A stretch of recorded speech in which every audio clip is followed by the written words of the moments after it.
Le procès de l'ex-première dame ivoirienne Simone Gbagbo et de ses 81 co-accusés pour atteinte à la sûreté de l'État a été ajourné jusqu'au 6 janvier 2015.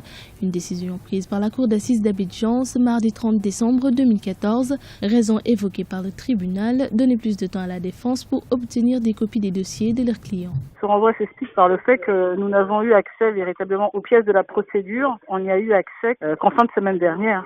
Donc comment voulez-vous qu'un procès se tienne alors que les avocats qui ont réclamé les pièces pénales depuis des mois n'ont accès que pratiquement qu'après la rentrée solennelle. Donc c'est un renvoi parfaitement logique, c'est le minimum. La magistrate souligne également des dysfonctionnements qui seraient de nature à porter atteinte aux droits de la défense et qui menaceraient la tenue d'un procès équitable.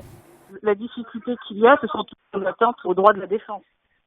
Parce que bien constaté, bien remarqué, c'est que les jurés qui vont devoir juger les 82 accusés sont de manière fort étonnante tous issus à 80% du moins de l'ethnie au pouvoir. Donc c'est une ethnicisation du procès qui est assez gravissime. Ce qui est étonnant quand on sait qu'en Côte d'Ivoire il y a plus de 60 ethnies.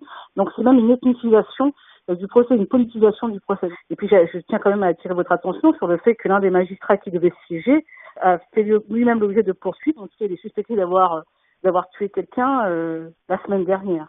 Donc tout cela nous amène quand même à entrevoir ce procès d'une manière assez plus de crainte, d'inquiétude. La justice ivoirienne est souvent accusée d'être une justice des vainqueurs par l'opposition et des organisations de la société civile. Jusqu'à présent, la majorité des personnes poursuivies en lien avec la crise post-électorale de 2010-2011 appartiennent au camp de l'ancien président Laurent Gbagbo.